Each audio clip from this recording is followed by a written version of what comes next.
17 सप्टेंबरला मोदींचा पंतप्रधानमधून शेवटचा वाढदिवस असेल अशी प्रतिक्रिया राऊतांनी दिली। शिवाय पदावरून मोदी गेले तर अमित शहा जाणार असा दावाही राऊतांनी केला। तर राहुल गांधी पंतप्रधान व्हावेत आणि स्वतःला गृहमंत्रीपद मिळावं अशी स्वप्न राऊतांना पडल्याचा पलटवार नवनाथ बन यांनी केला।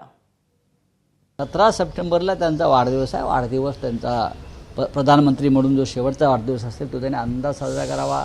त्यांच्या भक्तांनी नाचावं, अंधभक्तांनी उड्या माराव्यात, गाणं बिणं गावं, पार्ट्या कराव्यात रात्री, नंतर पुढल्या त्यांनी प्रसंगाला सामोरं जावं।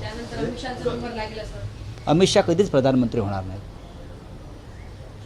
मोदी गए तो अमित शाह भी गए ना, है क्या? एकावर एक फ्री आहे ना ते। संजय राऊत, आता तुम्हाला गृहमंत्री होण्याचं स्वप्न पडतंय, राहुल गांधींना तुम्हाला पंतप्रधान पदाचं स्वप्न पडतंय।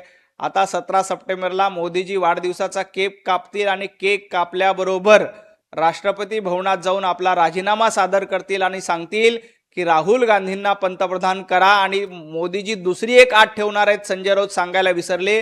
मोदीजींची दुसरी अट आहे की संजय राऊत यांना गृहमंत्री करा।